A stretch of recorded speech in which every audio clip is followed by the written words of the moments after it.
Marie-Denise Douillon raconte. Le 28 septembre 2024, à l'occasion des Journées de la Culture, le Centre des Arts de la Maison d'Haïti a organisé une journée culturelle mettant à l'honneur les créations de l'artiste Marie-Denise Douillon. Une journée où l'art et l'histoire se rencontrent pour créer une expérience inoubliable.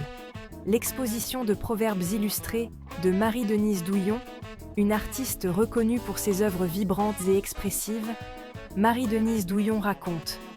Un événement hors pair qui a eu lieu au Centre des Arts de la Maison d'Haïti, un lieu dédié à la promotion de la culture haïtienne. Les visiteurs ont été émerveillés par la profondeur et la beauté de ses créations. Son art est plein de vie et de couleurs, illustrant des proverbes haïtiens. Il raconte des histoires de la culture haïtienne, des récits de résilience, de joie et de tradition. L'exposition a été fort appréciée, attirant petits et grands. Les gens étaient heureux de voir le travail de Douillon et d'en apprendre davantage sur la culture haïtienne.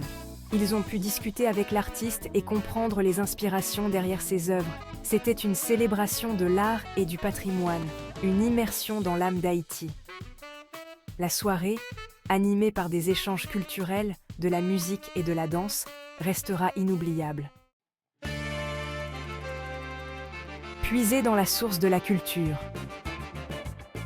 La culture est une source inépuisable d'inspiration et de créativité.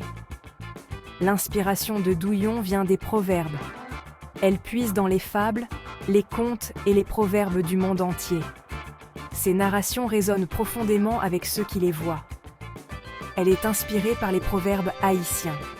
Ces proverbes, transmis de génération en génération, sont des trésors de sagesse et de culture.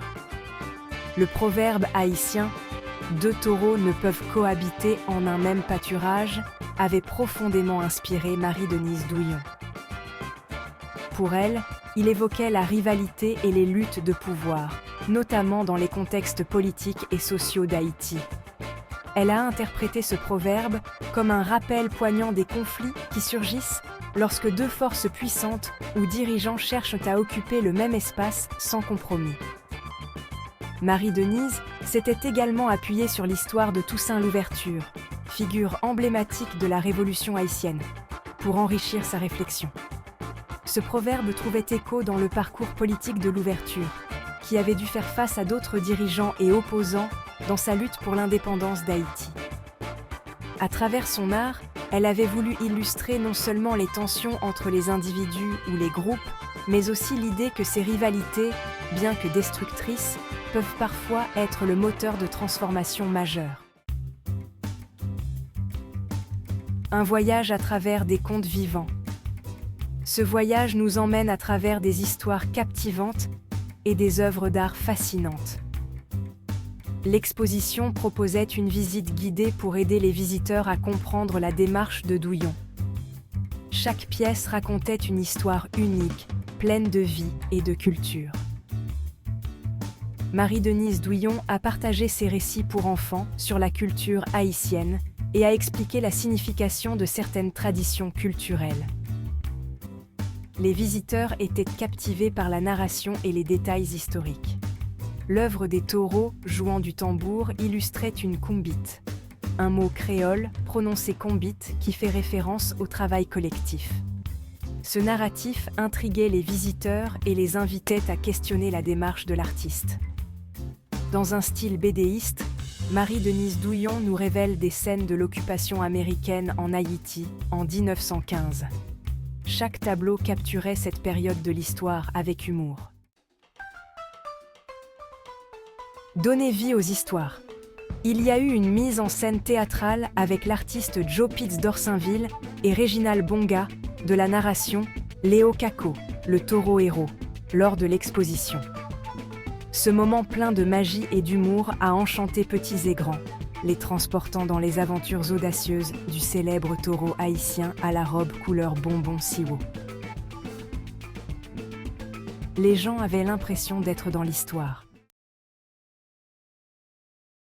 Voix des créateurs québécois de descendance africaine. Après la lecture, il y a eu une table ronde sur la littérature afro-canadienne, animée par le sociologue et auteur Frédéric Boiron. Le panel a parlé des défis auxquels sont confrontés les écrivains afro-canadiens. Ils ont discuté de l'importance de partager leurs histoires. Ils ont parlé de la richesse de leur culture. Ils souhaitent que leur voix soit entendue. C'était inspirant de les entendre parler. Une nuit d'inspiration. L'exposition de Marie-Denise Douillon a été un événement innovant. Elle a célébré la culture et l'art haïtien. L'événement a rassemblé les gens. Ils ont appris l'héritage haïtien. C'était l'occasion de rencontrer des auteurs afro-canadiens. Ce fut une nuit d'apprentissage, de partage et de célébration. Et la fin de la journée s'est terminée autour d'un verre de l'amitié, où se sont poursuivis discussions et échanges.